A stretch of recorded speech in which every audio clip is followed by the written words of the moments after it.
बिस्मिल्लाहिर्रहमानिर्रहीम। अस्सलाम वालेकुम माय यूट्यूब फैमिली, कैसे हैं आप लोग। उम्मीद करती हूँ आप लोग खैरियत से होंगे। आज की जो रेसिपी है बहुत ईजी है, तो चलें जी टाइम ज़ाया किए बगैर स्टार्ट करते हैं। सबसे पहले जी मैंने चिकन लिया है, चिकन लेना है बोनलेस, इसके करने हैं छोटे छोटे क्यूब। मीडियम साइज़ का ऑनियन यानी प्याज लिया, इसको भी किया चॉप।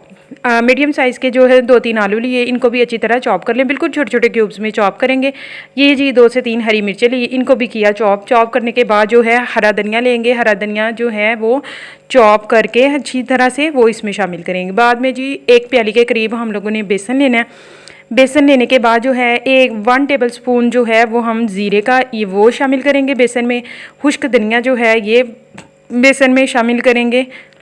बाद में जी खुश्क धनिया शामिल करने के बाद खुश्क मेथी जो है ना ये शामिल करेंगे। खुश्क मेथी शामिल करने के बाद जो है अजवाइन 1 टेबल स्पून जो है ये शामिल करेंगे। 1 टेबल स्पून जो है वो रेड चिली फ्लेक्स वो इसमें शामिल करेंगे। 1 टेबल स्पून के करीब हम लोग जो है इसमें नमक यानी सॉल्ट वो शामिल करेंगे। शामिल करने के बाद जो है 1/2 टेबल स्पून जो है वो हल्दी जो है वो इसमें शामिल करेंगे। शामिल करने के बाद जो है 1 टेबल स्पून जो है वो आप बारबेक्यू तंदूरी चिकन मसाला कोई भी मसाला जो है वो आप इसमें शामिल कर दें। शामिल करने के बाद जो है अच्छी तरह से इस मिक्सचर को मिक्स करेंगे। मिक्स करने के बाद जो है अब मैं इस बैटर में डालूंगी पानी। पानी की मिकदार जो है वो मुनासिब रखनी, इतनी रखनी है कि ये ना ज़्यादा थिक हो और ये ना ही ज़्यादा थिन हो।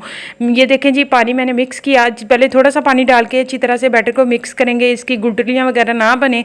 अच्छी तरह से अगर बन जाए तो चम्मच के साथ इसको अच्छी तरह से मैश कर लें ताकि वो भी इसमें मिक्स हो जाए। अब जी वाटर जो है थोड़ा सा और शामिल करने के बाद अच्छी तरह से इसको करेंगे मिक्स। ये बैटर जी तैयार हो चुका है हमारा।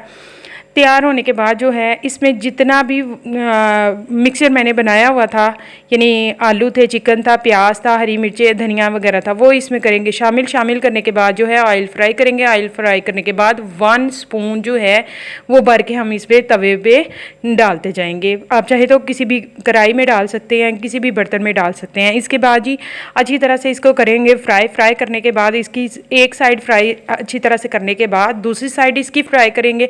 इसी वजह से तो मैंने इसका नाम रखा है सिंगल स्पून जो है पकोड़ा। बहुत ही क्रिस्पी, बहुत ही डिलीशियस बने थे। वीडियो को लाइक कीजिएगा, शेयर कीजिएगा और कमेंट में मुझे ज़रूर बताइएगा आपको ये रेसिपी कैसी लगी है। ये जी अच्छी तरह से फ्राई करने के बाद आप इसको सर्व करें चटनी के साथ, रायते के साथ, कोल्ड ड्रिंक के साथ। फटाफट झटपट से ये तो बनने वाले हैं। कमेंट में मुझे ज़रूर बताइएगा आपको रेसिपी